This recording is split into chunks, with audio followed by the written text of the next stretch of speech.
The last bell of the year rings out, and just like that, another school year is over. Freedom, or ... is it? My friends were all buzzing, making plans. Beach trip, summer camp. But then a few of them sighed, nah, summer classes for me. And just like that, our big group shrank.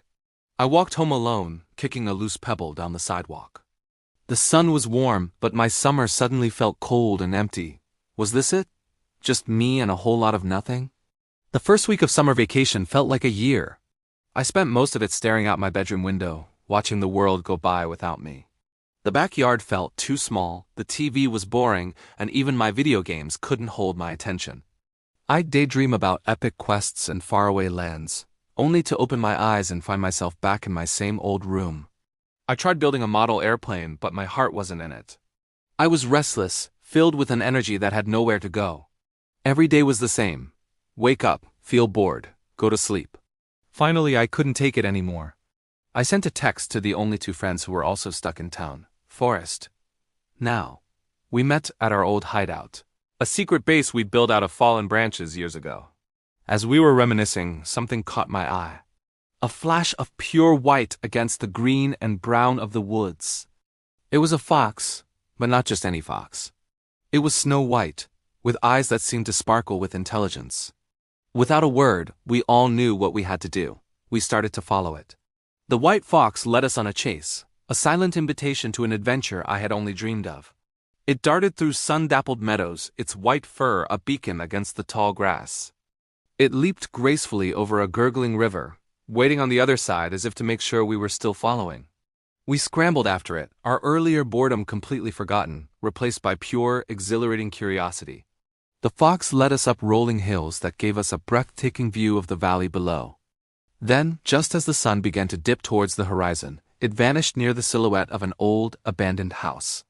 The house was old, made of dark wood that creaked with every step we took. It looked like it hadn't been lived in for 100 years. As we cautiously pushed the door open, a wave of dusty, ancient air washed over us. It was eerie, but also intriguing. We explored room by room, our footsteps echoing in the silence. In the main living area, we found something impossible, a small, crackling fire in the hearth, casting a warm, welcoming glow. There were no logs nearby, no sign of who started it. It felt like the house itself was inviting us to stay. Exhausted from our chase, we huddled together near the warmth, the strange comfort of the fire lulling us into a deep sleep, the mystery of the white fox swirling in our dreams. I woke up to a loud crash outside. Peeking through a grimy window, my heart leaped into my throat. A huge bear was rummaging through our backpacks. We didn't wait for a second invitation. We bolted out the back door and ran, not daring to look back. The chase was on again, but this time it wasn't a game. We reached a wide, fast-flowing river, the one we'd crossed so easily yesterday. Now it looked like a raging monster. As we frantically searched for a way across, I noticed something carved into a nearby tree, a paw print with a swirl inside, just like the fox's tail. It pointed downstream. Trusting the sign, we followed the riverbank and found a fallen log, a perfect, hidden bridge to the other side. The forest on the other side was a dizzying maze of trees. Every direction looked the same. Panic started to set in. But then, another sign. A small white feather tucked into the bark of an ancient oak. And then another, a series of stones arranged in a familiar swirling pattern. The magical fox spirit was leaving us a trail, guiding us through the impossible woods. Each sign was a little puzzle, a whisper of encouragement. We followed the mystical breadcrumbs, our fear slowly turning back into a sense of wonder. The forest wasn't trying to trap us.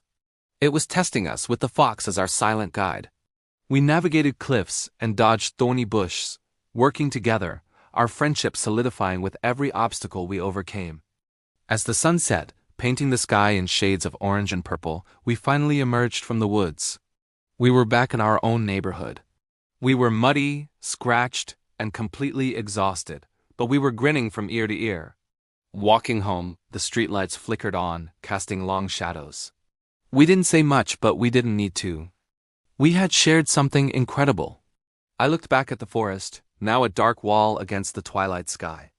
My summer wasn't empty after all. It was filled with a secret, a challenge, and the magic of a mysterious white fox. I had found the adventure I was looking for, right in my own backyard. High on a ridge overlooking the town, the white fox sat, its fur glowing in the moonlight. It watched the three friends go their separate ways, their tired but happy figures shrinking in the distance. A soft breeze rustled the leaves around it. With one last knowing look, the fox turned and dissolved into the shadows of the forest. Its magical purpose fulfilled, its secret safe once more. Thanks for watching our little summer story. We poured our hearts into this adventure, and we hope you enjoyed it as much as we did. If you liked following the white fox, don't forget to hit that like button and subscribe for more animated tailies. See you next time.